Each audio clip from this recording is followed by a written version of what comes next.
Jadi gue udah beli oli di online shop karena lagi diskon mantap.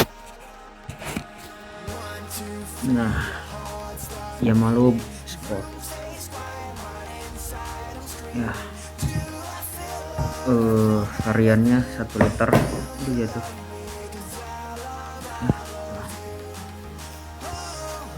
Malu sport buat ganti oli ya,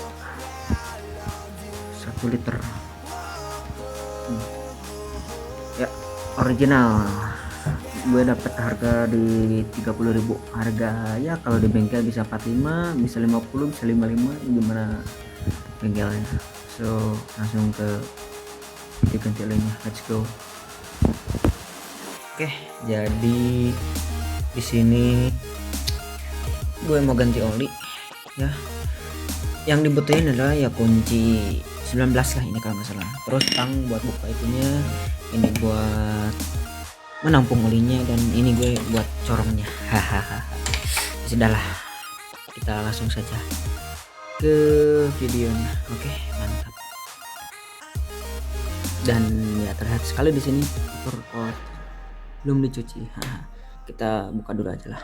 Soalnya terserah sih mau di itu dulu, apa itunya mah bebas langkah-langkahnya. Cuma gue pengen ngeliat dulu lah, aman gak nih.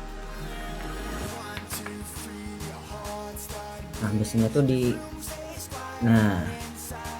dapat ilmu dari bengkel, cara ngecek oli dia tuh masih bagus atau gimana ya. Lihat aja dari sininya, dia tuh udah tipis, sudah habis atau masih kental atau gimana, bisa dicek lah ya.